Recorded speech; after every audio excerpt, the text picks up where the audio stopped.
சித்திரகுப்தன் யமனுடைய கணக்கப்பிள்ளை. நாம் செய்யக்கூடிய பாவ புண்ணியங்களை கணக்கு எழுதுறவர் அவர்தான். சித்திரை மாதம் பௌர்ணமி அன்றைக்கு தோன்றினார்.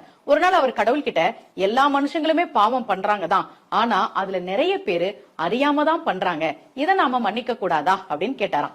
அதனால யார் ஒருவர் சித்ரா பௌர்ணமி அன்றைக்கு சித்திரகுப்தரை வழிபாடு செய்கிறார்களோ அவர்களுடைய பாவம் குறையும் என்று ஒரு வரம் கொடுக்கப்பட்டது. வருகிற சித்ரா பௌர்ணமி அன்றைக்கு ஏப்ரல் மாசம் 30ஆம் தேதி இரவு 9:50க்கு பௌர்ணமி தொடங்குது.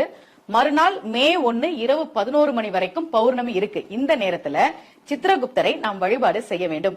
சித்திரகுப்தர் படம் வச்சு அல்லது கலசம் வச்சு நாம வழிபாடு பண்ணலாம். முக்கியமா நாம நம்முடைய பூஜையில் சொல்ல வேண்டிய விஷயம், நாங்கள் செய்த கடுகளவு புண்ணியத்தை மலையளவு புண்ணியமாகவும், நாங்கள் செய்த மலையளவு பாவத்தை கடுகளவு பாவமாகவும் மாற்றி எழுதுவாய் அப்படின்னு வேண்டணும்.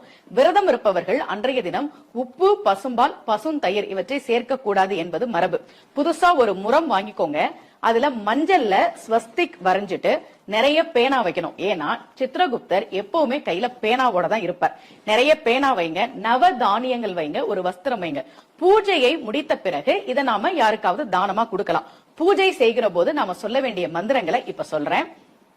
ஓம் யமாய நமக, ஓம் தர்மராஜாய நமக, ஓம் மிருத்யவே நமக, ஓம் அந்தகாய நமக, ஓம் வைவஸ்வதாய நமக, ஓம் காலாய நமக, ஓம் சர்வ பூதக்ஷயாய நமக, ஓம் ஔத்தம்பராய நமக, ஓம் தத்னாய நமக, ஓம் நீலாய நமக, ஓம் பரமேஷ்டினே நமக, ஓம் விருகோதராய நமக, ஓம் சித்ராய நமக, ஓம் சித்திரகுப்தாய நமக.